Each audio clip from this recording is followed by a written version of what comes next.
Halo guys, balik lagi di channel Remaku. Nah, video ini adalah lanjutan dari materi kita yang sebelumnya. Jadi kalau kamu belum nonton materi saya yang sebelumnya, yaitu kalau Tuhan adil, kenapa ada orang kaya dan orang miskin? Nah, kamu mendingan langsung balik dulu ke video itu untuk menonton supaya kamu lebih memahami. Pada video sebelumnya, saya sudah menjelaskan bahwa uang itu bukanlah standar dari keadilan Tuhan. Jadi kita nggak bisa menilai Tuhan itu adil atau enggak berdasarkan jumlah uang yang Tuhan berikan pada kita. Karena Tuhan memberikan kita uang sesuai dengan kemampuan kita.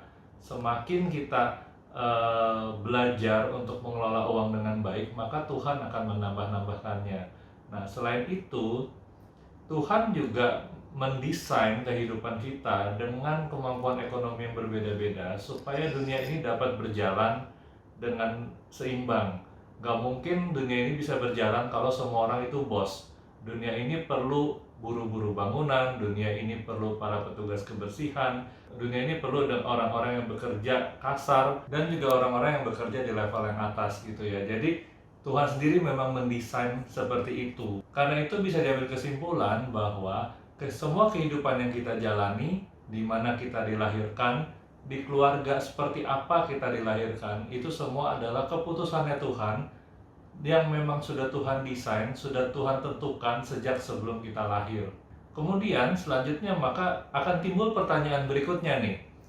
Pertanyaan berikutnya adalah, kalau emang Tuhan sudah mendesain, oke nih, ada orang yang bekerjanya jadi pedagang asongan, ada orang yang bekerjanya memang lahir di keluarga yang sudah kaya, ada orang yang lahir di keluarga petani atau perkebunan. Nah, oke lah, berdasarkan penjelasan sebelumnya, itu bukan standar keadilan Tuhan gitu, karena itu memang Tuhan mendesain seperti itu. Pertanyaannya kalau gitu, ya kenapa saya yang dipilih? Kenapa saya yang harus dipilih untuk lahir di keluarga yang miskin? Kenapa harus saya yang dipilih lahir di keluarga petugas kebersihan misalnya? Atau kenapa saya lahir di keluarga yang sedang-sedang aja? Kenapa saya nggak lahir di keluarga yang lebih mewah, yang lebih punya power ekonomi lebih tinggi? Kan semuanya desain Tuhan, Tuhan yang mengambil keputusan. Nah, sebelum saya menjawab pertanyaan ini, maka kita perlu membaca dulu satu ayat Alkitab, yaitu diambil dari Efesus 2 ayat 10. Ayat ini berkata, "Kita ini buatan Allah, diciptakan untuk melakukan pekerjaan baik yang dipersiapkan Allah sebelumnya. Dia mau supaya kita hidup di dalamnya." Nah, artinya apa? Satu, dari ayat ini kita belajar bahwa ketika kita dilahirkan, Tuhan punya maksud dan tujuan. Tuhan sudah punya rencana hidup kita ini tujuannya untuk apa? Apakah hidup kita ini tujuannya untuk memberikan pelayanan di bidang A, atau memberikan pelayanan di bidang B, atau yang lainnya gitu. Jadi sejak kita lahir, Tuhan sudah menentukan apa yang harus kita lakukan sepanjang hidup kita. Selain itu, coba kamu pikir-pikir deh, kamu ingat-ingat, ada nggak orang yang selama hidup kamu itu betul-betul memberikan andil bagi hidup kamu, yang kamu ingat, oh nih orang ini nih waktu itu betul-betul menolong hidup saya. Kalau bukan karena dia, saya pasti nggak bisa kayak sekarang. Nah, pasti ada dong orang-orang yang kayak begitu. Nah, bayangkan seperti ini.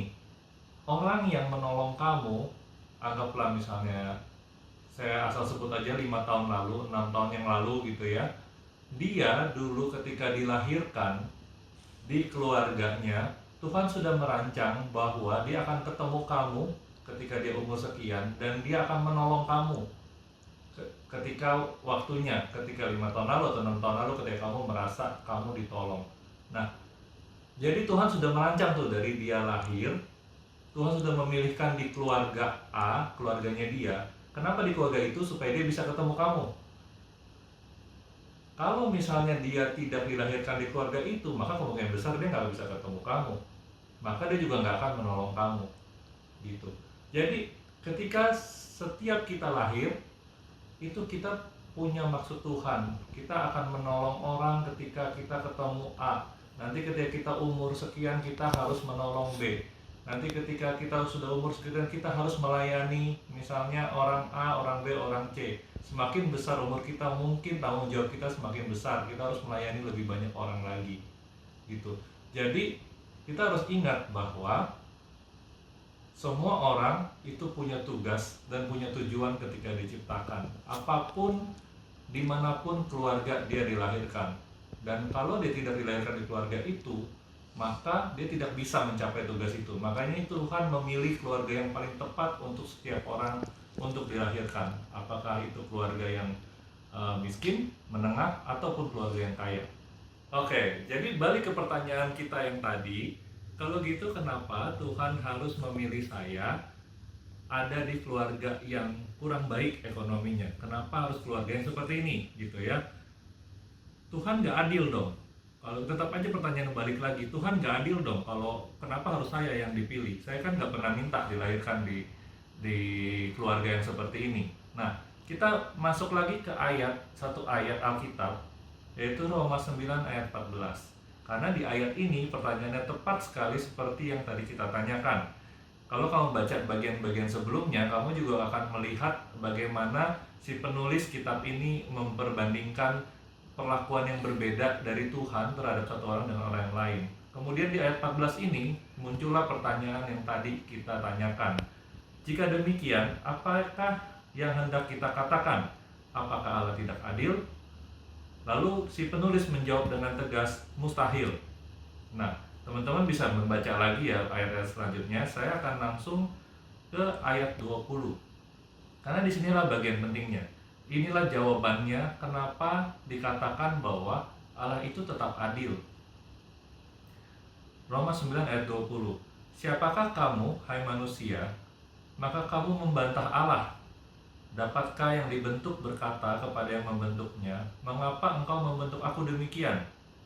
Apakah tukang periuk tidak mempunyai hak atas tanah liatnya untuk membuat dari gumpal yang sama suatu benda untuk dipakai guna tujuan yang mulia, dan suatu benda lain dipakai guna tujuan yang biasa? Nah, apa yang kita pelajarin dari jawaban dari ayat tadi? Sekarang bayangkan kamu adalah seorang tukang yang membentuk tanah liat, gitu ya. Kamu membentuk tanah liat, kamu ambil dari tanah liat yang sama, kemudian kamu dapat orderan yang pertama itu dari istana yang akan ditaruh di istana kepresidenan. Maka kamu akan membuat dari tanah liat itu sebuah guci yang indah, yang bagus.